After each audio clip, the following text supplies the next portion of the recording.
Ah, je l'ai peut-être connu. Vas-y.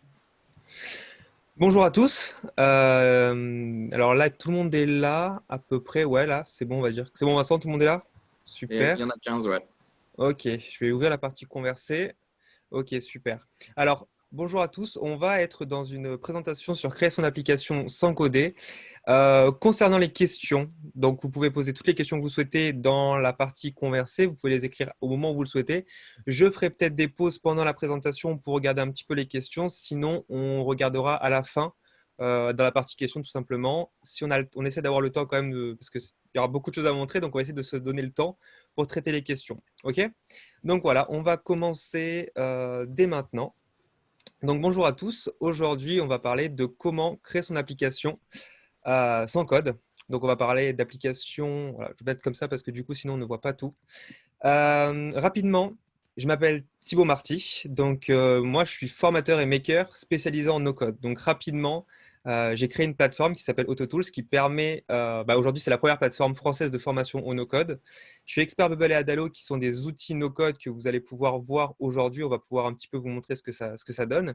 Et à côté, je fais beaucoup de formations intrapreneuriales et intra et entrepreneuriales pour justement différents instituts, comme notamment les Premières, donc c'est un incubateur, des écoles comme Epitech, Le Wagon, IFPAS. Avant toute chose, en fait, avant d'avoir créé Auto, en réalité, j'ai été freelance et notamment j'ai créé un événement qu'on appelle la Spartan Week. Et ce qui s'est passé, c'est quand j'ai créé cet événement, le but c'était vraiment d'aider toutes les startups, toutes les jeunes TPE à soit faire une transformation digitale, soit lancer leurs produits en ligne.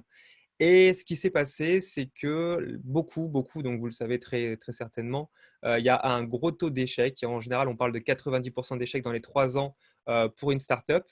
Et en fait, à force d'aider des personnes, je me suis aperçu qu'il y avait un pattern de l'échec très souvent qui était soit l'idée qui n'était pas testée, tout simplement parce que les personnes ne pouvaient pas tester au niveau d'un public avec un produit, soit que le test de marché était peu réaliste, c'est-à-dire que le produit proposé, très souvent, c'était un prototype qui n'était pas assez complet pour permettre d'avoir un test réaliste et un test de terrain. Et enfin, une fois que les tests étaient un petit peu faits, en fait, l'absence de briques de développement, par manque très souvent de moyens financiers, c'est-à-dire que le développement d'une application mobile, on en a pour 20, 30, 50 000 euros, ça peut monter très vite, voire beaucoup plus. Mais très souvent, la startup, on va dire, piquait du nez très vite parce que malheureusement, pas assez de fonds pour assurer le développement ou en tout cas pour assurer un développement complet. Très souvent aussi, j'ai vu que dans le cadre d'un développement, on va potentiellement avoir un tarif préférentiel qui va être, on va dire, un TJM horaire on va dire réduit à 400 euros par exemple.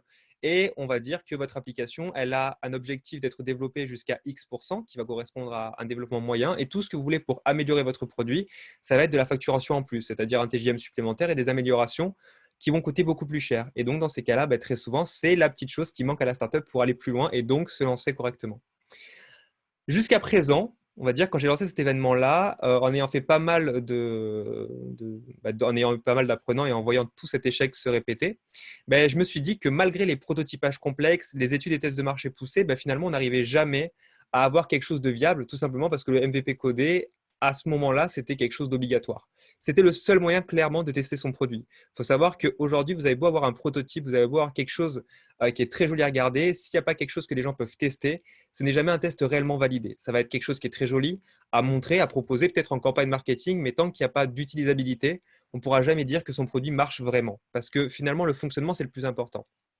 Et ça, c'était jusqu'à fin 2018, où là, je crois que j'ai fait une grosse soirée, justement, Spartan, c'était un des événements où on avait développé, là, pour le coup, un petit peu des prototypes un peu codés, et c'est là où, effectivement, ça a vraiment fonctionné.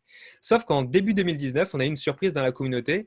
Il y a eu le mot no-code qui est sorti dans les trends et qui a commencé à vraiment, vraiment percer. Il faut savoir que tout est parti globalement de Ryan Hoover, qui est le CEO de Product Hunt. Product Hunt, pour ceux qui ne connaissent pas, c'est la plateforme qui va valoriser des nouveaux produits, donc vraiment qui va montrer si il y a un site où il faut faire de la veille pour savoir tous les produits tech qui sortent, c'est Product Hunt. Vous avez vraiment des pépites qui sortent dessus.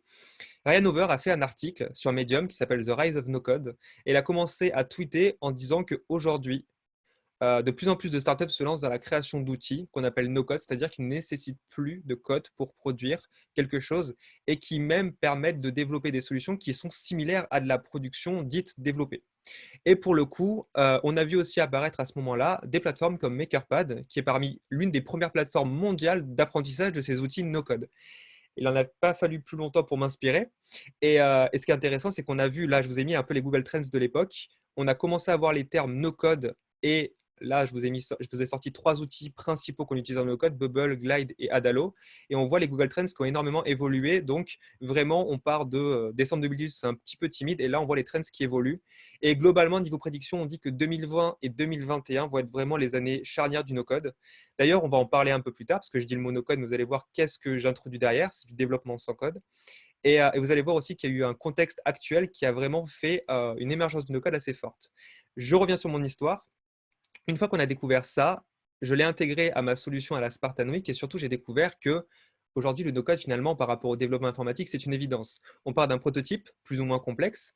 Ensuite, on va pouvoir faire un MVP qui est pas forcément avec du code, qui pourrait être carrément sans code. Et il y aura autant de fonctionnalités qu'un MVP codé. Et enfin, on va arriver directement à faire le produit, puisqu'on aura prouvé notre utilisabilité et notre fonctionnalité directement grâce au MVP sans code. À la fois, on gagne un gain de temps, un gain d'argent, et surtout, ça nous permet de récupérer la maîtrise du produit parce que les outils no-code, vous allez le voir, sont beaucoup plus accessibles. Donc, si je vais résumer une définition du no-code, ça va être l'ensemble des outils qui permettent de créer un produit sans développement informatique. Attention cependant, no-code n'est pas égal à anti-code. La logique est similaire à celle des développeurs, donc on n'est pas du tout contre les développeurs. D'ailleurs, no-code, on dit que c'est contre le code, pas contre les développeurs, il faut faire attention. Et on va utiliser exactement les mêmes logiques comme le CRUD, donc tout ce qui va être lecture, création, modification et suppression de data, tout ce qui va être base de données, logique du parent-enfant. Donc on a vraiment des logiques très très proches du développement. Et en bas, je vous ai sorti quelques outils. Pour le coup, c'est les outils que je vais vous montrer aujourd'hui et que j'aimerais vous présenter on va dire, tout au long de cette présentation. C'est bon pour l'instant, le rythme va bien, il n'y a pas eu de questions jusqu'à maintenant, c'est bon? Alors, si vous voulez, faites un pouce, faites des pouces comme ça quand c'est tout bon, comme ça je peux vous suivre parce que je ne peux pas vous entendre. Voilà, super, merci. Thibaut, Oui, il y en a qui disent que tu n'es pas passé en mode présentation. C'est normal, oui, c'est pour c'est normal, c'est parce que je veux passer garder par les tes questions outils. je veux garder je veux garder les différents outils dans les onglets et je veux garder aussi Voilà, la conversation comme ça je perds rien. ça Je, marche. je m'en excuse. Après, par contre, je vous passerai la présentation. Rassurez-vous, je vous passerai toute la présentation exprès. Tu peux pas On peut mettre continuer. juste ton navigateur en plein écran, voilà, juste ça. Ben, ça, vous le voyez tous, du coup, c'est bon? Ouais, mais on voit tes barres d'outils, etc. Ça prend, voilà, c'est très déjà peut-être mieux comme ça. C'est un peu mieux comme ça? Ok, Ouais. super. Super. Ok, hop là. Donc, rapidement, on a eu, alors, bon, tristesse de l'actualité avec le Covid. Par contre, on a eu aussi quelque chose qui est très intéressant, c'est qu'il y a eu des hackathons qui se sont lancés partout dans le monde avec pour objectif de répondre à de nombreux, on va dire, problèmes posés par la crise. On va directement de la gestion des symptômes du côté du Covid-19, la gestion des réponses médicales, l'isolation sociale et un ensemble de problématiques qui vont vraiment de la problématique santé jusqu'à la problématique de l'éducation des enfants.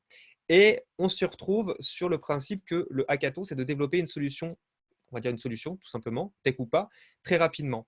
Et ce qui est intéressant, c'est que le Covid finalement a permis d'avoir une problématique vraiment concrète, c'est de dire on n'a pas le temps de développer des solutions complexes ni des solutions longues, et il faut aller très très vite.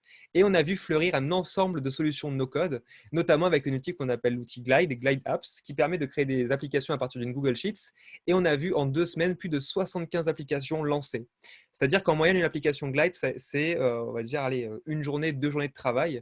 Donc ça peut aller très très vite. On a vu Glide, on a vu aussi d'autres outils comme Bubble aussi, je vais vous le présenter plus tard. Et pour vous montrer un petit peu le rendu de ces applications, vous voyez toujours mon écran là? Ouais, normalement c'est bon. Pour vous montrer un petit peu les applications, ça c'est des applications faites par des Français et qui va répertorier l'ensemble des choses qu'on peut faire pendant le confinement. Donc des liens, par exemple, si on veut aller voir du yoga, qu'est-ce qu'on peut faire pendant son confinement? On peut faire du yoga, on peut aller aussi regarder des TED sur YouTube, on peut aller regarder aussi des, des maxi-cours sur maxicours.com, etc., etc. De l'autre côté, on a aussi des applications qui sont beaucoup plus, je dirais, sérieuses, où là, on va aller beaucoup plus dans l'entraide entre voisins. On a même aussi, donc là, pour le coup, j'aimerais bien vous montrer un petit peu à l'intérieur comment c'est. Hop. Donc, je dois juste récupérer un code PIN. Je le fais en direct, hein, du coup, c'est l'intérêt. Voilà, 43 739. Oups, 43 739. Et à partir de là, en réalité, on va pouvoir travailler sur l'entraide citoyenne, c'est-à-dire qu'on va pouvoir faire des offres. Voilà, j'offre mon aide. Là, on a une carte géolocalisée qui nous permet, dans une ville donnée, de proposer des services, vous voyez, des principes de course alimentaire. Moi, dans mon immeuble, c'est ce qu'on a fait, c'est-à-dire qu'on est en train d'avoir une petite feuille de papier juste en dessous avec telle personne a besoin, est isolée, a besoin de telle course, telle personne a besoin d'achat de pharmacie. Vous voyez, tout ça, ils en ont fait une application. Donc ça, c'est extrêmement intéressant, c'est comment les gens, grâce à une application, peuvent mettre en place, à partir de problématiques existantes, des solutions. Donc ça, c'est assez intéressant. Et on a vu aussi des applications un peu plus rigolotes. Alors, sachez que sur Glide, il y a eu aussi un médecin qui a lancé une application vraiment pour suivre ses symptômes. Donc, on peut aller de l'application qui est de l'occupation, comme je vous ai montré, jusqu'à de l'application extrêmement sérieuse. Et on a aussi de l'application qui est beaucoup plus délire, là, qui est faite pour les gens qui sont dans le confinement. On a l'application Corona Party, où là, le principe, c'est on crée sa soirée. Toutes les applications que je vous montre sont faites intégralement avec 0 ligne de code. Donc, Corona test. Donc, je vais l'appeler Will Smith. Will Smooth, voilà.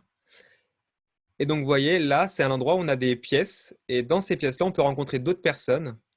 Et on peut lancer une partie, par exemple, de jeu à boire. Donc là, il va me demander de me connecter. Je ne vais pas le faire intégralement parce que sinon, ça va couper le zoom. Mais je pourrais changer de pièce. Je peux aller dans la chambre. Et vous voyez, j'ai un ensemble de choses qui peuvent se passer. Et ça, c'est fait entièrement avec l'outil Bubble, qui est pour le coup un de mes outils préférés. Et là, vous voyez, vous avez un ensemble de rooms qui est relié par caméra pour que les gens puissent discuter entre eux. OK, on revient sur la présentation. Oups. Maintenant que je vous ai montré un petit peu quelques exemples, je vais vous présenter rapidement les outils du no-code, ou en tout cas les outils qui sont les plus connus. Bien entendu, c'est une liste non exhaustive. Il y en a pour le coup des centaines, des mondiaux et aussi des produits français. Mais je vais vous montrer les plus classiques qu'on utilise, ou en tout cas les plus puissants.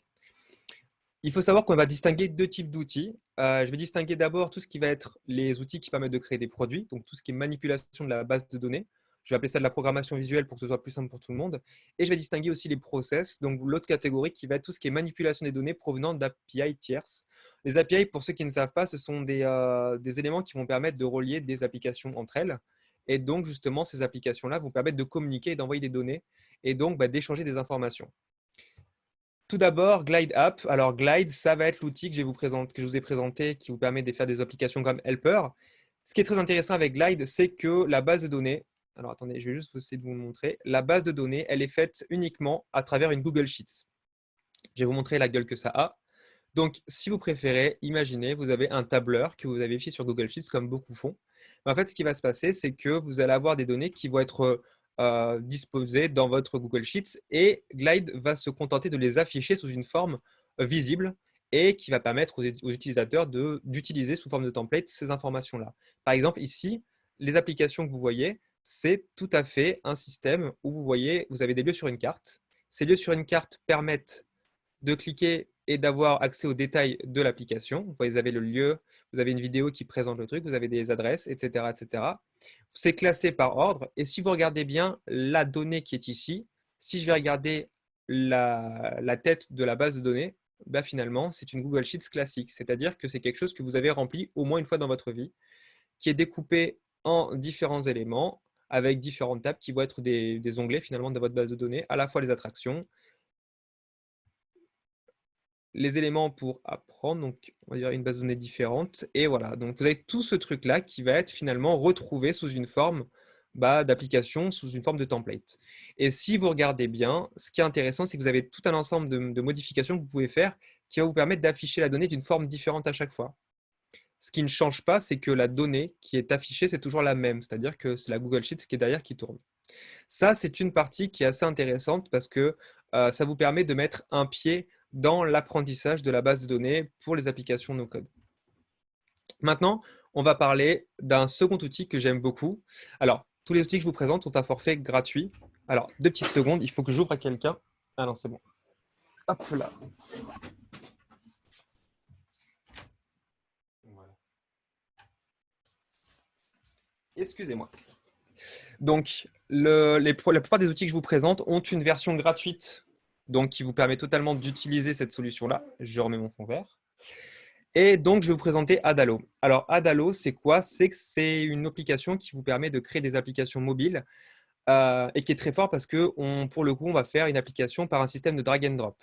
Alors, très clairement, j'ai une application que j'ai créée, donc je vais vous la présenter parce que je suis très très fier de cette application. J'ai créé un réseau social qui est un équivalent un petit peu entre Twitter et Facebook, entre Instagram pardon, et Twitter, qui vous permet de poser des commentaires. Donc là, je ne peux pas poser de commentaires parce que je ne suis pas connecté. Mais le principe, c'est que si je souhaite publier quelque chose, je peux me connecter. Je ne sais plus quel mot de passe j'ai mis. Hop. Bon, je ne sais plus quel mot de passe j'ai mis, c'est pas grave, je peux m'inscrire au pire. Donc Thibaut Marty. Tibbs. Voilà.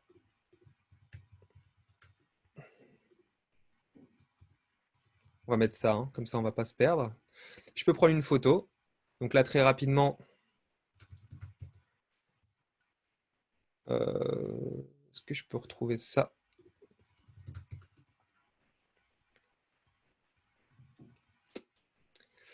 Voilà. Donc je vais mettre ma photo et je m'inscris. Et donc à partir de là, je peux publier quelque chose. Et vous voyez que c'est en direct. Alors là, pour le coup, je vais décider de ne pas mettre de photo. Vous voyez, c'est en direct. Et je peux liker des photos. Je peux retrouver mon profil. Donc là, je peux refaire des trucs. Je peux aussi retrouver mon profil. Tout est comme une réelle application en réalité, hein. Donc on peut vraiment aller se faire plaisir, aller beaucoup plus loin dans le système. Vous voyez, c'est quelque chose qui est très fonctionnel. Donc, le principe d'Adalo, c'est que c'est assez facile à utiliser puisqu'on va aller directement utiliser la logique du drag and drop. C'est-à-dire que vous avez ici des éléments que vous pouvez déplacer. Vous voyez, je peux rajouter des boutons ici. À ces boutons-là, je peux leur rajouter des fonctionnalités, c'est-à-dire que je peux leur rajouter des actions comme… Alors là, les manipulations de la base de données, c'est un petit peu différent, mais je peux aller directement à un écran spécifique. Ici, j'ai envie d'aller par exemple à l'écran Search List, qui se trouve juste ici. Vous voyez. Et en fait, en 3 coups, j'ai juste à cliquer sur Preview. Et là, j'ai un bouton qui est connecté directement sur mes écrans. Donc finalement, si on regarde bien, on n'est pas loin de la proposition d'un prototype. C'est-à-dire, je vais positionner mes éléments, je vais les rendre cliquables. La seule différence, c'est qu'on va rajouter l'utilisation d'un système de base de données qui va rendre l'application beaucoup plus concrète et complète. Ça, c'est, on va dire, c'était 2 outils que je voulais vous montrer pour la partie application, application mobile sans code. Il faut savoir qu'Adalo aussi vous permet de diffuser pour 50 €, donc vous avez des applications illimitées, de diffuser sur iOS, donc les stores, Android et en WPA, c'est-à-dire directement un lien web qui vous permet d'avoir l'application complète en favori sur votre téléphone. Donc c'est hyper pratique et c'est quand même assez rentable si on veut faire des tests. Ensuite, on va aller sur des applications beaucoup plus puissantes, on va dire des applications web notamment comme Bubble, qui pour moi est une des applications que j'adore, c'est-à-dire que c'est une application qui peut paraître complexe, parce que je vais vous montrer un petit peu à quoi ça ressemble, le back-office. C'est quelque chose qui fonctionne par drag and drop, mais vous pouvez aller très très loin. Il faut savoir que mon application auto, donc je vais vous montrer un petit peu, ça ici. Donc, ma plateforme AutoTools, donc là, c'est l'accès. Alors, je vais vous montrer peut-être un accès, pas un accès admin, parce que du coup, ça ne va pas avoir la même tête. Hop. Ici, vous avez toute ma plateforme AutoTools. Il faut savoir que cette plateforme-là est totalement créée, intégralement sans code, totalement Bubble. C'est-à-dire qu'il n'y a pas une ligne de code et tout est fait grâce à l'outil Bubble. Vous voyez, j'ai déjà 890 membres dessus. On peut visiter toute la plateforme, on peut aller sur des vidéos et regarder à chaque fois l'ensemble des vidéos. On peut faire des recherches. Donc la seule chose qui fait ramer un petit peu, c'est juste que je suis en vidéo. On peut prendre un premium si on veut effectivement avoir un premium. Donc c'est un système avec un système de paiement. Il y a vraiment tout un ensemble, c'est extrêmement complet, hein. On a un profil, on peut faire des filtres, donc il y a tout, hein. Donc là, c'est comme une application classique. Le principe par rapport à ça, c'est qu'on va aller directement aller dans une logique particulière, c'est-à-dire que ici, on va chercher à travers un éditeur visuel à créer à la fois son interface et à relier toutes les actions à travers des workflows. Les workflows, ça va être un ensemble d'actions qu'on va pouvoir poser sur son site comme des petits Lego, c'est-à-dire que c'est très accessible. Vous allez pouvoir poser brique après brique différentes actions. J'ai envie qu'un bouton ouvre une pop-up, dans ces cas-là, je dis que mon bouton va ouvrir une pop-up. Vous voyez ici, quand mon bouton est cliqué, je dis directement qu'est-ce qui va se passer. Alors, attendez, juste, le réseau est un petit peu lent. Là, c'est l'ensemble des actions que vous avez et qui, normalement, montrent des actions. Là, vous avez des petites latences réseau. Là, vous avez toute mon interface, en fait, que vous voyez en visuel sur mon site. Donc, ici, ben là, c'est la version, on va dire, réduite et la version spécial éditeur. Et ici, voilà, quand je clique sur les actions, on voit l'ensemble des actions qui sont faites derrière. On estime en gros que Bubble, c'est un des outils les plus puissants et les plus complexes aussi, mais où vous pouvez personnellement aller le plus loin possible. Ensuite, on va parler Webflow. Donc là, pour le coup, on est sur des outils pro. Et là, pour le coup, les tarifs sont un petit peu différents. On est sur des tarifs mensuels. On va de 29 à 129, c'est le forfait moyen. On peut aller jusqu'à 529 € par mois. C'est quand même assez costaud. Pareil pour Webflow, on peut aller très très loin. Webflow, c'est le système de création de site le plus expert que je connaisse. On ne va pas parler de système de création de site à la WordPress. Là, pour le coup, c'est légèrement différent. On va aller sur des sites extrêmement graphiques. Pour le coup, Webflow, c'est quelque chose, vous pouvez faire des sites. Je vais vous montrer un petit peu. Donc, il y a deux façons de faire des sites. On peut avoir des sites extrêmement graphiques. Je vais vous montrer l'interface à quoi ça ressemble, c'est assez costaud. Ouais, hop là. Donc Webflow, ça ressemble à ça.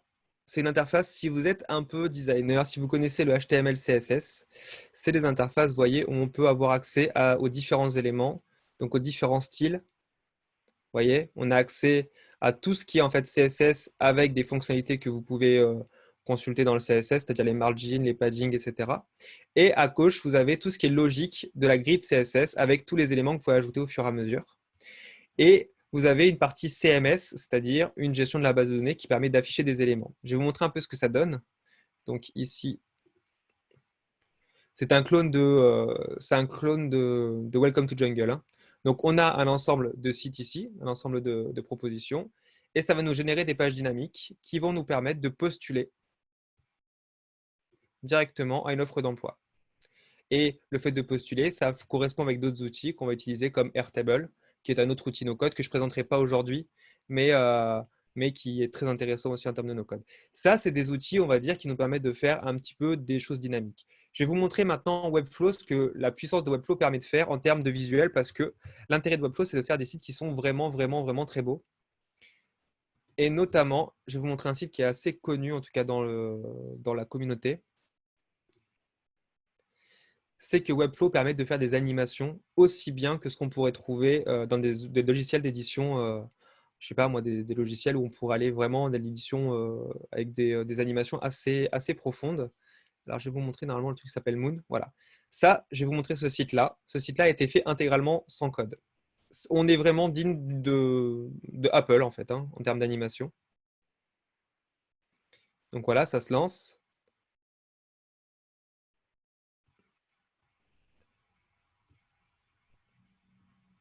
Et là, je fais juste scroller, hein. Je suis juste en scroll. Si j'arrête tout, il ne se passe plus rien, hein. Donc, c'est vraiment dynamique.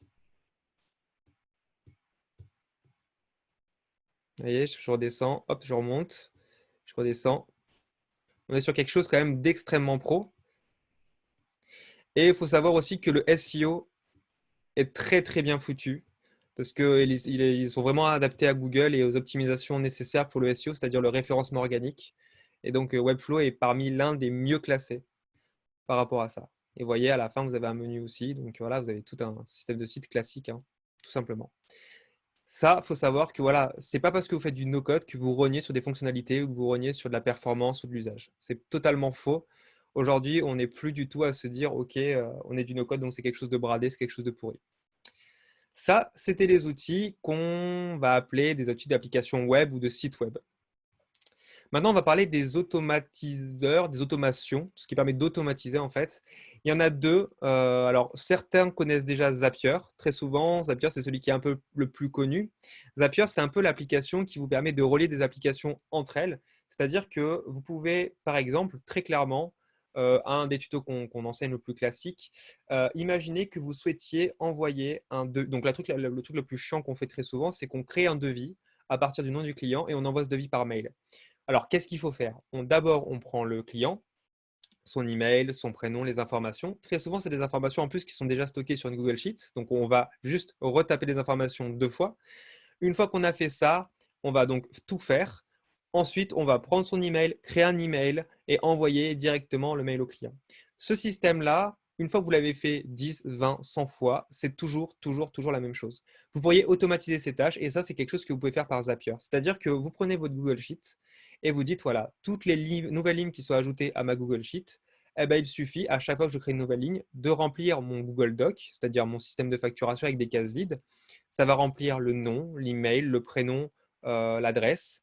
Et une fois que mon devis est fini, il part directement et automatiquement par mail avec un message préfet. Toutes ces opérations-là, ce sont des opérations qu'on peut faire avec Zapier. Zapier fonctionne grâce à des apps qui vont relier les applications entre elles. Je vais vous montrer un petit peu comment ça fonctionne. Ici, je vais faire ce que je viens de vous dire. Donc, très rapidement, je ne vais pas aller dans le truc complet. Je vais aller directement prendre une spreadsheet. Donc, pour le coup, ici, Google Sheets. Il va se connecter directement à une de mes Google Sheets. Donc, pour le coup, il va me demander juste après. Donc, je vais dire qu'est-ce que je veux. Dès qu'une ligne dans mon Google Sheet est rajoutée, à partir de là, il va me dire qu'est-ce que tu veux comme Google Sheet. Donc, je vais prendre un de mes comptes. Je n'ai pas fait la démonstration. Hein, je prends des documents au hasard. Hein. Par exemple, ici, je vais prendre voilà, liste de courses, par exemple. Et là, à chaque fois que ça va rajouter un nouveau produit, ça va continuer. Et à partir de là, je vais pouvoir rajouter une deuxième application. Et je vais dire, dès qu'une nouvelle, par exemple, dès qu'une nouvelle élément est relié dans ma liste de courses, dans ces cas-là, ça va envoyer un mail. Donc, je vais prendre un Gmail. J'envoie un email. Et je vais décider de m'envoyer un email à moi-même, par exemple. Et je vais dire, qu'est-ce que je vais mettre dans cet email-là? Donc là, je vais mettre… là, si j'avais le mail de la personne que je voudrais contacter, je pourrais le mettre en automatique. Vous voyez, j'ai accès à des champs. Donc là, ce n'est pas le cas. J'ai pas prévu mon champ du destinataire, mais je pourrais le faire. Je pourrais dire aussi le type de champ que je veux rajouter directement dans mon mail et je peux écrire aussi un body, c'est-à-dire je souhaite… Alors, n'oublie pas d'acheter. Voilà, imaginez que je fais une suite de courses pour me rappeler des choses à acheter. Pas d'acheter. Et là, je vais pouvoir ajouter des datas. N'oublie pas d'acheter tel produit. Alors là, pour le coup, je n'ai pas. Par exemple, telle quantité de tel produit. Et là, automatiquement, il récupérera la valeur quantité. Donc, vous voyez, c'est très, très simple. Ça vous paraît peut-être un petit peu sorcier comme ça parce que vous ne l'avez pas dans les mains, mais je vous rassure, ça va extrêmement vite. Ça, c'est Zapier. Et maintenant, on va parler de l'autre outil. C'est l'outil Zapier en plus puissant et un petit peu moins cher aussi. C'est Integromat. Integromat, c'est un petit peu la même chose que Zapier, sauf que là, on va aller beaucoup plus dans un fonctionnement sous une forme de workflow. C'est-à-dire qu'on va pouvoir, à partir de petits blocs comme ça, qui sont des applications, un peu comme Zapier, vous voyez tout à l'heure, j'ai récupéré une spreadsheet, donc j'ai pris Google Sheet et j'ai pris Gmail, et je pourrais ajouter d'autres actions si j'ai envie.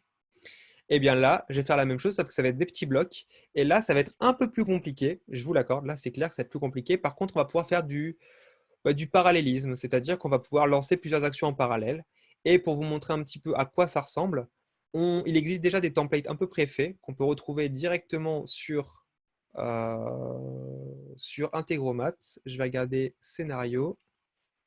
Je vais regarder si on ne peut pas en rajouter un petit peu. Je vais regarder si on n'a pas des templates. Ouais. Vous voyez, ici, il vous propose directement des templates préfaits. Par exemple, bon, alors, c'est un petit peu les schémas qu'on a fait à l'inverse. Alors, qu'est-ce que je peux vous montrer comme schéma intéressant? Vous voyez, flux RSS qui repose sur votre Twitter. Un email, ça, c'est pas mal. C'est un email qui va uploader les images de votre email reçu directement dans votre serveur FTP. Donc, qui permet de stocker à un endroit toutes les pièces jointes attachées.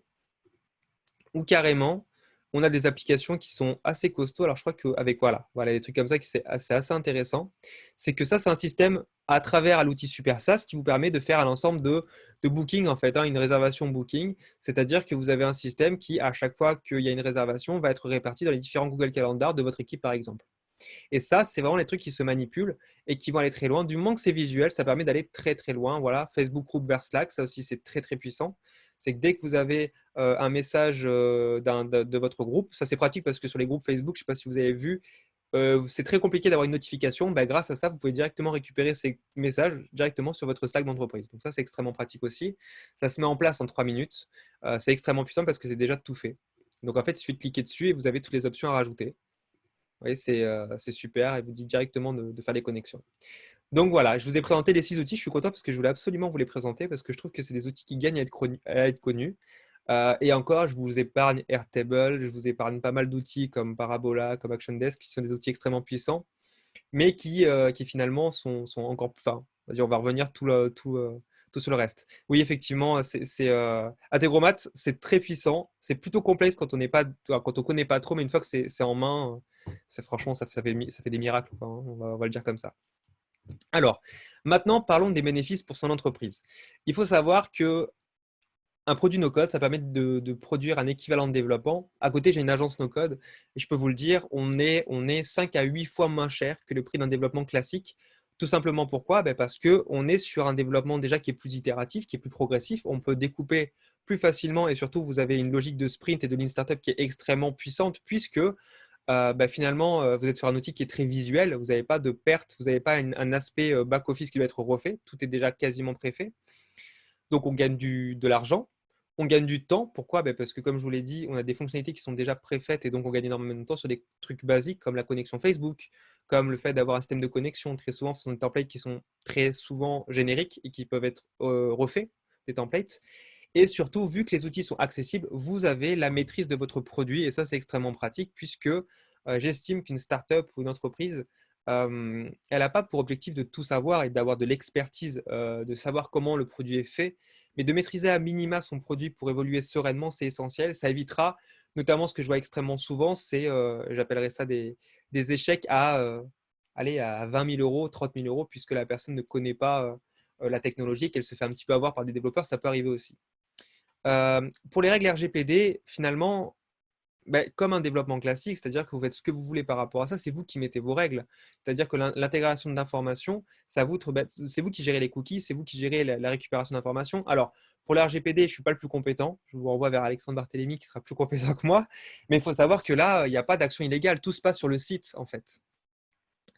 Peut-on faire du no-code, une application production réelle, fonctionnelle et capable d'encaisser la charge? Alors, ça, c'est quelque chose dont je vais répondre après sur la charge qu'on peut faire effectivement sur le scale. Parce que aujourd'hui, une application no-code, et je vais vous montrer un exemple notamment avec Comet, vous pouvez largement gérer la charge, mais j'expliquerai juste après. Par rapport à ça, c'est une question que j'aime poser aux gens quand ils me parlent de no-code parce que très souvent, effectivement, le premier écueil que les gens font en no-code, c'est si c'est no-code, c'est pas sérieux. Si c'est no-code, ça veut dire que c'est pas du vrai développement. Si c'est pas du vrai développement, c'est que c'est pas un vrai produit. C'est totalement faux. On a un produit complet. Et surtout, ce qui est intéressant, c'est que on s'en fout d'avoir du développement. On s'en fout que vous soyez développeur ou non. Le plus important, c'est que vous ayez un produit que les gens vont vouloir tester et que les gens vont vouloir aimer. Euh, En gros, ou alors oui, Laurent, c'est largement mieux que Wix. Putain, tu trolls aujourd'hui, hein. Et j'aimerais bien te poser une question aussi, c'est que aujourd'hui, quand on me dit le no-code, c'est pas du vrai produit, c'est combien d'entre vous finalement ont la maîtrise réelle de leur produit? Combien d'entre vous, à part vraiment les techs, connaissent vraiment leur produit? Combien il y a eu de frustration de pouvoir se dire on va modifier son produit, on va modifier son existant, mais on ne peut pas parce qu'on n'a pas les coûts, on n'a pas les budgets pour modifier son produit alors que c'est un produit qui nous appartient, ou on va faire une toute petite modification, sauf qu'il faut changer tout le code parce que ça n'a pas été correctement fait. Et aussi, combien de personnes ont envie de lancer leur side project ou leur propre business, leur branche business, qui nécessite un développement informatique et qui ne peuvent pas le faire parce que justement, elles n'ont pas de tech en interne. Et bien ça, avec le no-code, c'est quelque chose qui n'a plus lieu d'être, puisque justement, vous pouvez soit le faire à des personnes qui peuvent développer rapidement une solution, puisque vu que le développement no-code est plus accessible, du coup, il y aura beaucoup plus de no-codeurs, soit c'est quelque chose que vous pouvez apprendre à faire, et aujourd'hui, c'est ce qu'on a comme cible. La plupart des gens qui nous consultent et qui consultent Auto, ce sont des personnes qui sont intrapreneurs pour leur propre entreprise, très souvent des salariés qui font de l'itération sur leur projet au sein même de leur entreprise. Je profite pour répondre aux questions. Est-ce que l'application est hébergée directement sur leur plateforme? Elle est exportable? Non, sur Bubble, elle est forcément hébergée sur la plateforme. Par contre, sur Webflow, elle peut être hébergée à l'extérieur. C'est-à-dire que vous pouvez retirer le code. Vous pouvez exporter le code à l'extérieur. Ça, il faut le savoir. Après, Bubble, en général, vu que tout est fait et hébergé sur soi, ce n'est pas utile de l'extraire. La question, c'est pourquoi extraire le code? C'est ça la vraie question. Donc, l'intérêt du no-code pour une entreprise, c'est parfait pour tester son marché, tester son business, améliorer un existant et un intermédiaire avant le scale. Pourquoi l'intermédiaire avant le scale? Puisque, effectivement, la charge, c'est pas tellement qu'elle ne peut pas être assumée, c'est que les coûts, donc pour te répondre, Guillaume, c'est que les coûts à une charge, je dirais, allez, de 100 000 personnes les coûts vont devenir explosifs aussi par rapport à ta bande passante et ton optimisation. Plus tu auras de personnes, plus ça va être coûteux. Et parfois, je dirais même que ça va être trop coûteux puisque tu vas dépasser l'intérêt du paiement par mois de ton outil par rapport au développement pur et dur qui sera peut-être plus optimisé par rapport par rapport à la bande passante. Donc ça, il faut faire attention, mais très souvent, je dirais que c'est des problèmes de riches, tout simplement. Bien entendu, l'intérêt du no-code aussi, c'est que vu que vous pouvez aller vite, ça inclut naturellement la philosophie Lean, Startup et Agile et ça simplifie tout ce qui est test marché en faisant l'hypothèse test itération très rapidement. Vous avez quelque chose qui fonctionne, vous rajoutez des fonctionnalités, vous voyez si ça fonctionne ou pas, vous rajoutez toujours des briques supplémentaires et vous mesurez la satisfaction de vos utilisateurs quasi en direct puisque vous allez très très vite. Je vois le temps passer, il faut que j'accélère. Par quel outil commencer un no-code? Je vais aller rapidement là-dessus. Si vous voulez tester le no-code, si vous voulez aujourd'hui vous lancer, juste pour voir comment ça fonctionne, vous allez sur Glide, vous tapez Glide Apps, vous regardez sur Glide et vous testez un petit peu de faire un POC ou des mini-produits qui sont rapidement utilisables. C'est très très simple, c'est vraiment très rapide à faire. Deuxième outil, si vous voulez aller beaucoup plus du côté MVP et que Glide, vous avez un petit peu maîtrisé l'outil, vous pouvez aller beaucoup plus du côté de Adalo, qui pour moi est encore plus complexe, mais qui peut faire de plus belles choses que Glide. Si vous êtes chaud et que vous avez envie de vous tester sur le côté design, pour le coup, je vous conseillerais Webflow. Là, pour le coup, c'est limité au niveau des applications, mais vous pouvez aller très très loin au niveau des designs de sites. Sachant que Webflow et Bubble, ce sont pour moi deux produits qui sont totalement différents et qui ne sont pas complémentaires. Enfin, qui ne sont pas complémentaires. Si, vous pouvez les compléter, mais je veux dire, l'apprentissage de l'un ne permet pas l'apprentissage de l'autre. Là où Bubble, avec un Adalo, vous pouvez passer à Bubble parce que c'est logique. Pour moi, Webflow, c'est vraiment quelque chose totalement à part et réservé très souvent aux designers. Et Bubble, pour le coup, c'est le plus puissant. Vous pouvez aller le plus loin. Par contre, l'apprentissage, il pique un peu, je vous l'avoue. Mais globalement, il faut savoir qu'un apprentissage au no-code, même sur Bubble, qui est vraiment l'outil le plus puissant et le plus complexe, un mois, vous êtes totalement autonome. Vraiment, je fais des formations complètes sur Bubble. En un mois plus un mois de pratique, vous êtes complètement autonome. Là, il faudrait un an en développement. Alors, la courbe d'apprentissage, parlons-en. On commence par Glide. On s'enchaîne un petit peu avec Adalo pour progresser. Webflow, c'est pas obligatoire, mais c'est quand même moins complexe que Bubble. Et ensuite, vous pouvez aller directement sur Bubble, qui est le plus puissant, mais aussi le plus complexe au début. C'est une courbe un petit peu ingrate, mais finalement, la technique ensuite que vous acquérez avec Bubble est sans commune mesure par rapport à tous les autres outils. Parlons maintenant effectivement des limites. Donc effectivement, les limites de fonctionnalité déjà par outil, c'est-à-dire que en fonction de l'outil, par outil pardon sans S, vous êtes limité par rapport à l'outil. Si vous utilisez un outil comme Glide, vous êtes limité parce que vous ne pouvez pas faire ce que vous voulez. Si vous utilisez un outil comme Adalo, vous êtes limité par certains appels à la base de données qui ne sont pas forcément complets par rapport à ce que vous estimez. Même si les outils évoluent, vous êtes quand même limité par rapport à ce que propose l'outil. Si par contre vous utilisez un Bubble, vous serez beaucoup moins limité. Donc ça, c'est une première barrière, mais vous allez voir que vous allez pouvoir la passer à travers des petites astuces. Ensuite, le prix des outils versus le trafic et la bande passante. Là, bien entendu, c'est le scale. Si vous avez énormément d'utilisateurs, pour vous dire, moi, je tourne quand même, je crois, je dois avoir 1000 utilisateurs et je dois tourner à 100 utilisateurs par jour, le truc ne bouge pas. Et pourtant, j'ai un forfait à 100 €. Ça ne bouge pas du tout. Par contre, effectivement, ça va vraiment dépendre de l'optimisation que vous faites de votre système. Webflow, par contre, durera beaucoup plus longtemps parce qu'il y a beaucoup moins de workflows qui vont tourner. Donc là, pour le coup, c'est vraiment par rapport à l'optimisation. Mais ça, c'est quelque chose que vous allez pouvoir tenir dans le temps pendant très, très, très longtemps. Ensuite, performance versus complexité. Plus l'outil, vous allez mettre des choses complexes dedans, plus vous allez impacter potentiellement les performances si vous n'avez pas optimisé votre système. C'est comme en informatique, c'est comme en code, quelque chose qui est mal codé, même si ça tourne, au bout d'un moment, ça va ramer du cul. Là, c'est le même délire, ça va ramer du cul. Donc, il faut vraiment essayer d'optimiser son système pour que ce soit performant dans le temps. Et à un moment, vous aurez une limite. Et là, seul le code pourra remplacer cette limite. Mais ce qui est bien, c'est que vous saurez déjà qu'est-ce qui marche sur votre business et comment aller plus loin par rapport à ça. Et enfin, certaines fonctionnalités natives spécifiques ne vont pas être disponibles sur de no-code, par exemple, comme le Face ID de Apple, ce ne sera pas disponible sur du no-code. Voilà, on a quand même des trucs qui sont assez bien, comme la géolocalisation et le geofencing qui marche sur téléphone. On a tout ce qui va être code barre, donc ça fonctionne bien, mais tout ce qui va être Face ID et certaines techno propriétaires, on ne les a pas. Donc, je dirais que le no-code, c'est quand même une phase transitoire avant le succès. Je vous donne le site Comet, qui est un des plus gros sites de recrutement d'ingénieurs, très souvent des profils informatiques, qui ont fait une levée de 11 millions en 2018. Ils sont toujours vivants aujourd'hui, ils vont très très bien. Ils ont commencé manuellement avec Google Sheet et Typeform, donc comme ça qu'ils recrutaient les profils et les fixaient en entreprise. Et ils sont passés à Bubble, donc ils ont fait quand même du Bubble pendant 1 an. Et c'est une solution qui leur a permis quand même de passer de 0 à 500 000 euros d'affaires en, en chiffre, pas en chiffre d'affaires direct, mais c'est en affaires signées par mois. Donc, c'est un truc qui il leur a permis de développer leur premier algorithme de recherche et de match de profil en fonction des utilisateurs. Et c'est comme ça qu'ils ils ont eu assez de crédibilité pour faire leur première levée de fonds. Donc, c'est quand même assez puissant. Enfin, pour moi, Bubble, c'est un outil qui est extrêmement puissant qui permet de faire un outil V1 finalisé. Bien sûr, les limites des outils peuvent quand même être complétées par des outils spécifiques comme les automatiseurs qui vous permettent de faire des automations entre différentes API. Glide, Adalo et Webflow intègrent un système de store qui vous permet d'utiliser des API comme Integromat et Zapier et donc aller beaucoup plus loin. Donc, forcément, vous remplacez les failles de votre outil par des outils annexes que vous allez pouvoir relier avec l'outil de base. Je ne mets pas Bubble dedans, même si vous pouvez le faire, parce que Bubble a un store et un store de plus de 680 applications reliées et un API connector, c'est-à-dire que vous pouvez les relier directement sans passer par Zapier, sans passer par Integromat, des outils, tous les outils que vous souhaitez dans votre application. C'est-à-dire que ici, vous voyez, j'ai rajouté une application de 360 Image Viewer. Je pourrais rajouter autant d'applications que je souhaite parce que ce sont des outils qui sont directement produits par la communauté. Et le fait que ce soit produit par la communauté fait que finalement, vous avez vous avez un écosystème qui s'est lancé autour de Bubble qui est assez énorme et vous avez beaucoup de développeurs Bubble, spécifiques Bubble. OK.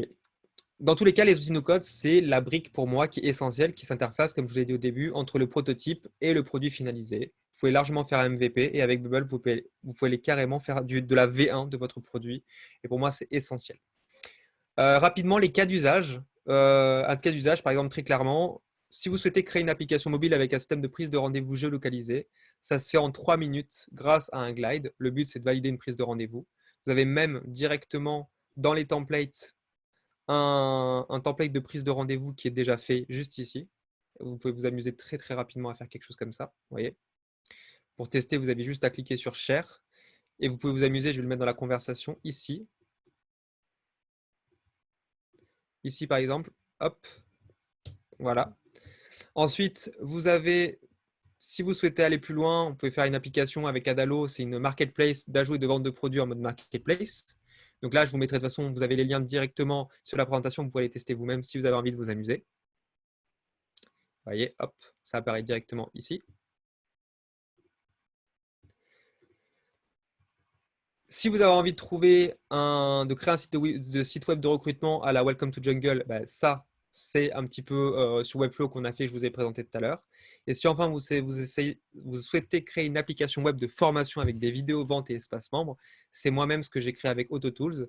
Et là, j'ai une collection utilisateur, des formations, des pages dynamiques, tracking des utilisateurs sur les vidéos. Et ça, c'est totalement fait en Bubble. Merci à tous. Rapidement, donc, si vous voulez aller tester un petit peu AutoTools, j'ai des codes promo. Donc, n'hésitez pas à me contacter sur thibaut@auto.tools. J'ai des offres d'essai qui vous permettent pendant quelques jours de rapidement tester en illimité la plateforme. Donc, ça, je vous demande de me contacter pour ça. Et donc là, ça va être sur la partie, vraiment, la plateforme est accessible depuis le site. Et donc, c'est là où vous pouvez vraiment tester gratuitement pas mal de tutos. Et comme je vous ai dit, on a fait des tutos qui sont assez larges.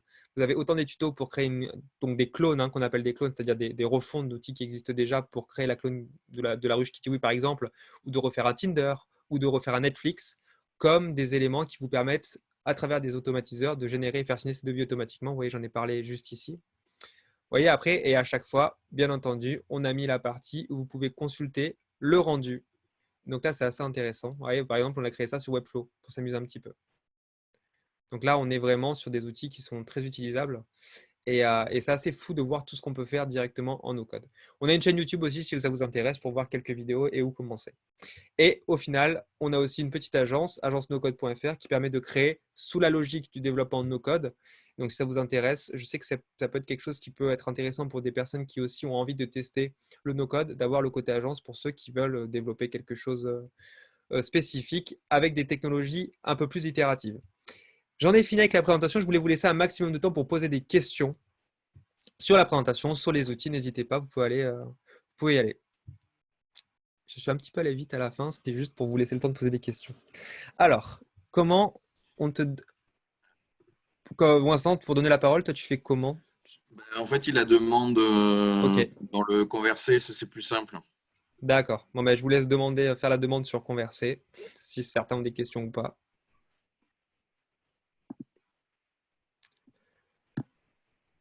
Personne n'a de questions?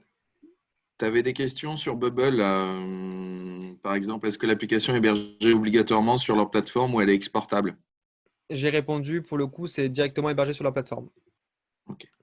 L'appli de Covid-19, on peut le faire en no-code. Alors, l'application de Covid-19, c'est-à-dire l'application de Covid-19. Ah, Celle de, l'application Stop. ouais, celle de l'État. Je n'ai pas regardé celle du gouvernement, je vous avouerai. Je sais pas, ils font quoi? Ils traquent? C'est pour s'ils font du tracking?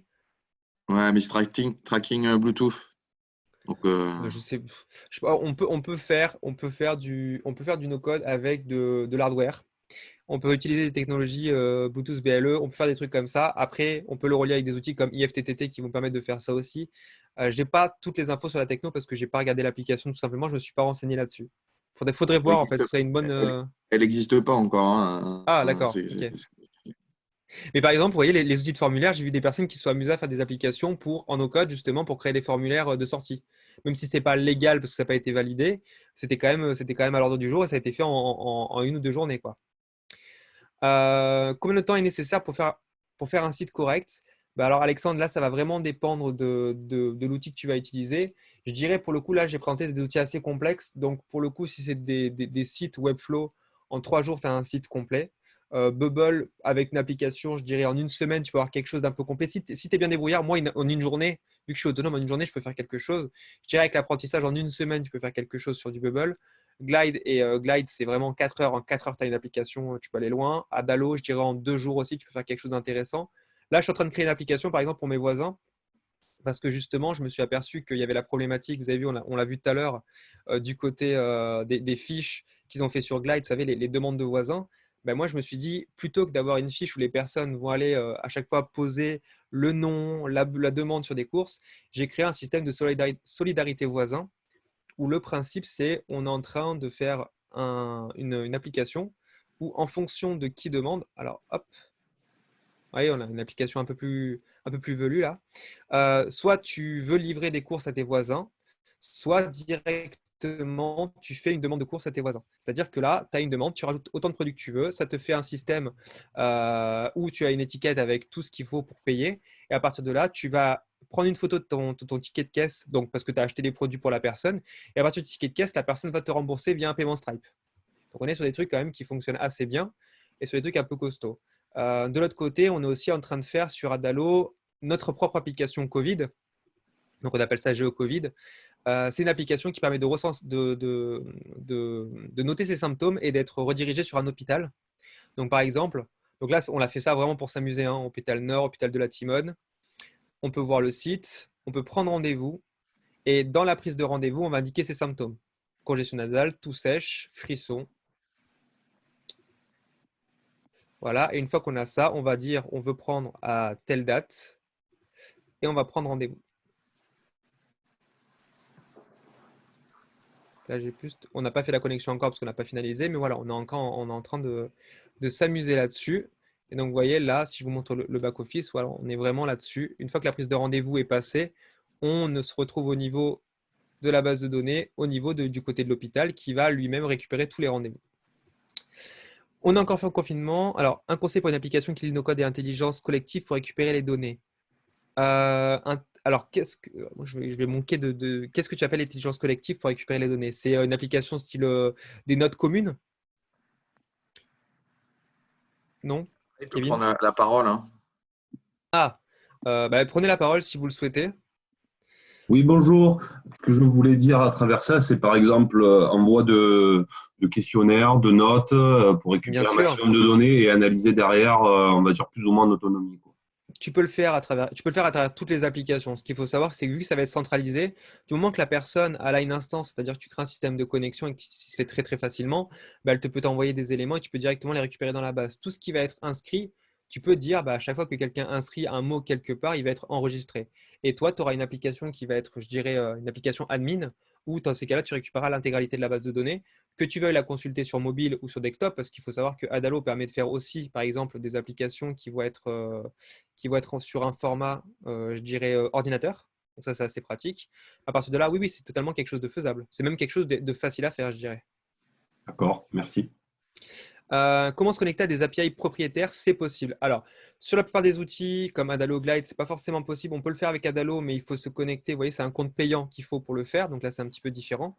Par contre, ce qu'on peut faire avec Bubble, là, pour le coup, on va avoir un système qu'on appelle l'API Connector, ici. Et là, tu vas pouvoir rajouter n'importe quelle API de connexion. C'est-à-dire que ici, moi, je l'ai utilisé pour connecter des outils comme justement sur des outils de mailing, tout simplement. Et en utilisant mes key-values, je suis arrivé à récupérer l'école et faire des accès par rapport aux API. C'est-à-dire que c'est comme ça que je vais rentrer des applications pour gérer tout ce qui va être suppression de quelqu'un dans ma liste d'emails, tout simplement. Ok, prochaine question. Donc, API propriétaire, oui, donc du coup, c'est possible. Ah, il faut voir le système d'API qui est fait en fait.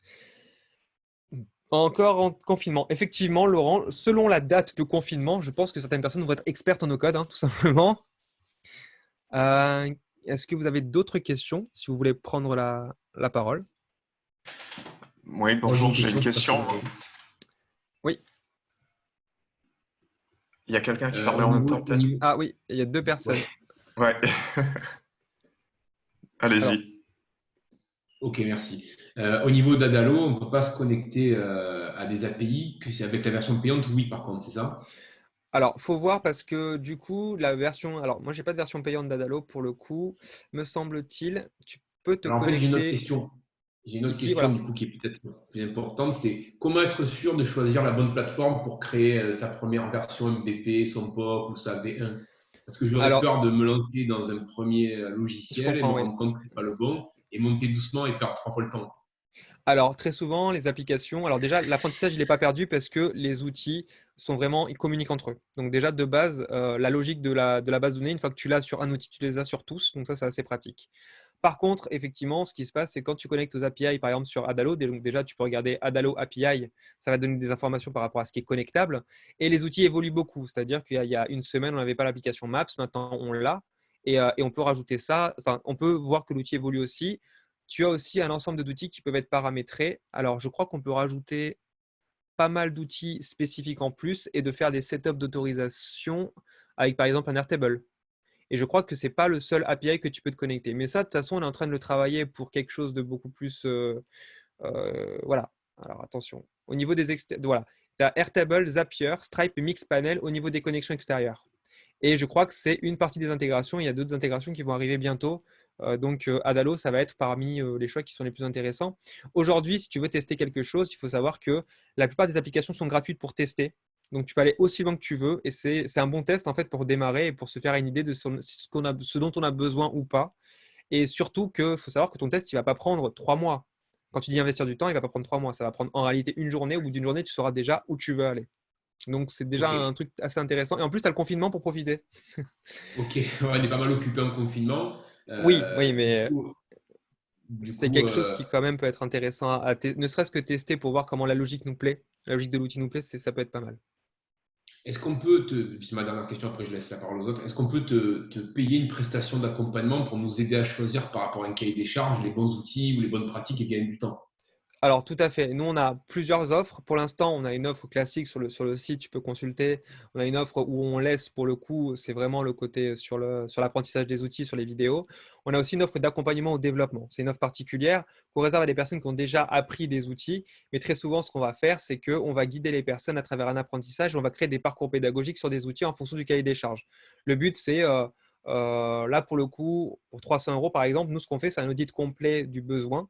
Et à partir de là, on te donne des objectifs par semaine. Qu'est-ce qu'il faut faire? Où aller? Et on corrige à chaque fois, on va dire ce que tu vas produire pour t'aider à avancer. Ce sont des offres qui, partent très vite, donc on essaie de les restreindre au maximum parce qu'on veut effectivement garder le fait d'accompagner des personnes, parce que c'est de l'accompagnement en coaching perso, hein.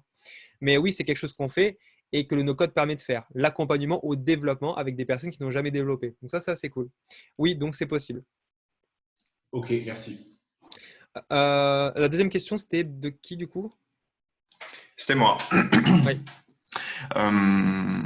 Que je la retrouve. Concernant Bubble, Oui. c'est bien l'outil le plus puissant Oui. qui puisse actuellement être disponible. Oui, pour moi, pour moi, et je pense parler au nom de la communauté, parce que la communauté no code, on est quand même pas mal à se parler entre nous. Enfin, voilà.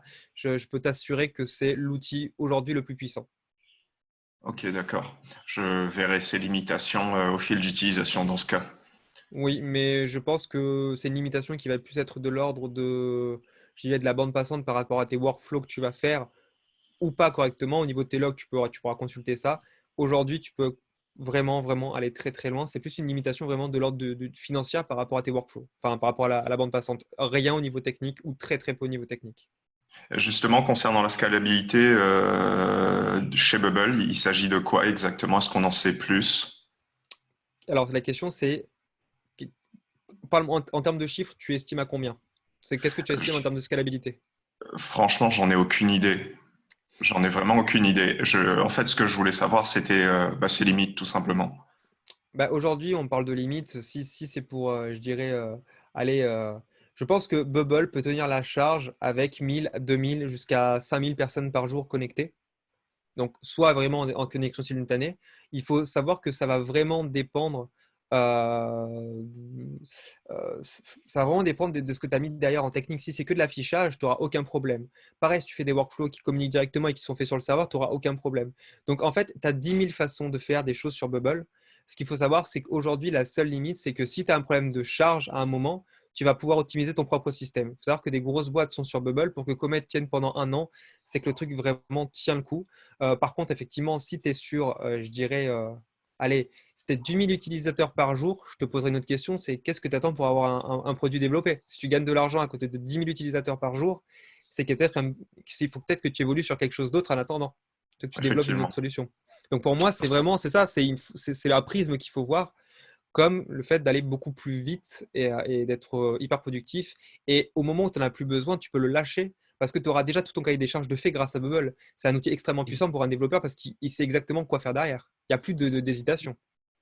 Si D'accord. d'un coup tu as 2000 utilisateurs par jour et que tu as un pic et que tu passes à 10 000, 20 000 d'applications qui a 500 000 utilisateurs aujourd'hui déjà, bon, un gros système derrière chez Google Cloud qui coûte cher, pas de problème, ça fait de l'argent. Mais si demain tu lances une application qui a 1000, 2000 utilisateurs avec Bubble et que tout va bien et que d'un coup tu es victime du succès, tu montes à 100 000, est-ce qu'il y a possibilité dans Bubble de payer quelque chose, des ressources pour avoir plus de bande passante pour être sûr Oui, que ça fonctionne le temps de faire l'application, la vraie? tout à fait. En fait, il y a un système sous Bubble qui est extrêmement pratique. Donc là, vous voyez toujours mon écran. Au niveau des settings, en fait, on a un système de capacity boost qui nous permet d'héberger et d'avoir plus de bandes passantes. Ou si c'est nécessaire de payer carrément plus, vous voyez, on peut monter largement, parce qu'on est sur un serveur, hein, on peut monter très très cher, mais on peut assumer énormément de capacité en plus, autant de vitesse de bande passante que de storage. C'est-à-dire qu'on peut aller Ok. jusqu'à 300 gigas. Donc on peut faire exploser son forfait, mais on peut Ouais. aussi effectivement tenir une grosse charge. Euh, la- Vincent, alors pour le SEO, effectivement, on peut gérer le SEO. Je ne recommande pas Bubble forcément parce que pour moi, Bubble, ça va être vraiment de la plateforme, c'est-à-dire que la complexité de la structure, c'est pas forcément fou pour le SEO, même si c'est faisable, on peut baliser le HTML.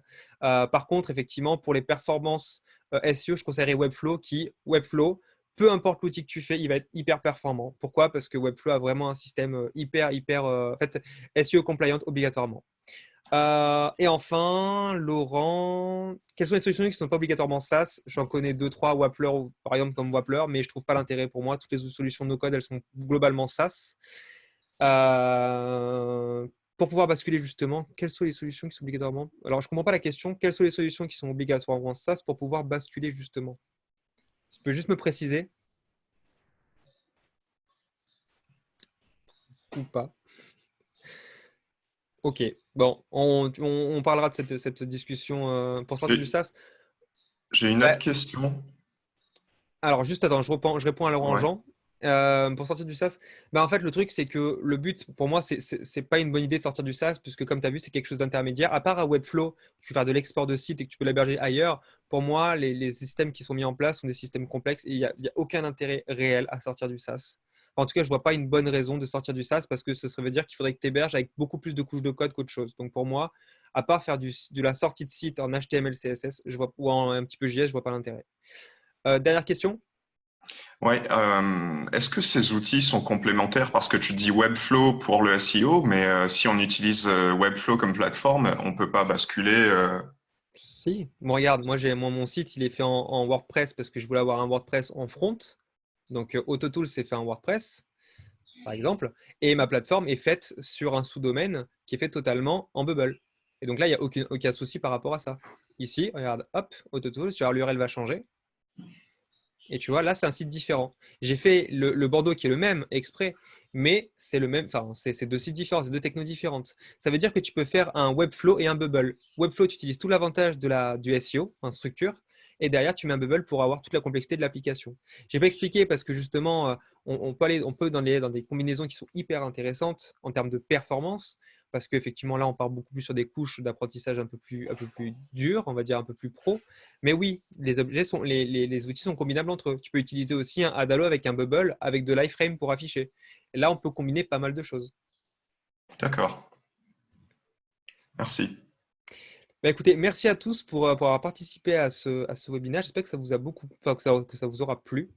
Et en espérant que vous testiez Auto à l'occasion et que vous appreniez beaucoup de choses sur cette plateforme. Voilà. Merci Thibaut. Donc je reprends la parole pour conclure. Merci à tous de votre attention. Merci à Thibaut pour ce contenu très très riche. On mettra à disposition le replay de la vidéo avec la présentation de Thibaut et tous les URL vers les différents outils, etc., de façon à ce que vous puissiez y accéder. Le programme des webinaires Made in Soft continue la semaine prochaine. Donc demain, on a une émission M-Provence sur, Vincent, tu vas me le confirmer, l'impact du Covid sur l'événementiel. Oui, c'est ça, avec les différents acteurs de l'événementiel, dont le lancement du nouveau syndicat des activités événementielles. Voilà. Lundi matin, on reprend nos webinaires avec Bruno qui est connecté avec nous.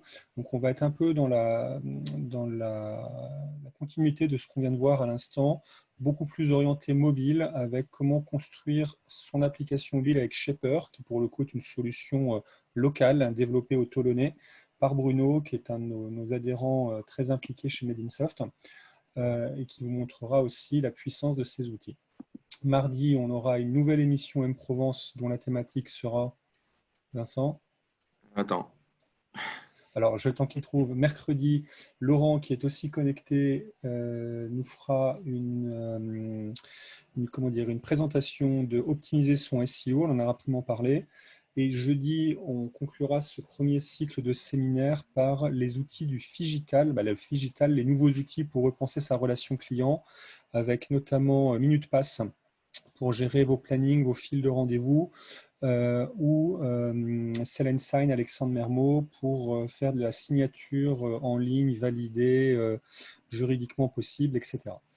On réfléchit à un nouveau cycle de séminaire pour le 4 mai. Et là, dans la journée, dernière petite chose, et après je vous laisse, nous allons lancer une newsletter. Nous commençons la rédaction d'un livre blanc sur le déconfinement.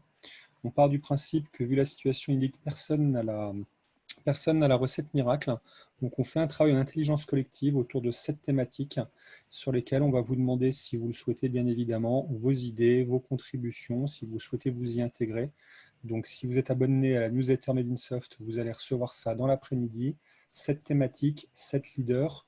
Donc, n'hésitez pas à les contacter pour leur soumettre vos bonnes idées, de façon à ce qu'on puisse compiler tout ça et sortir cela sur la date officielle du 11 mai, avec plein de bons conseils autour du management, des mesures barrières, des évolutions en droit social, de comment transformer son commerce, comment refinancer sa dette, mobiliser ses créances, reprendre contact avec ses clients, ses prospects, préparer le kit du bon télétravailleur. Voilà. Vous verrez, il y a 7 très grosses thématiques. Voilà.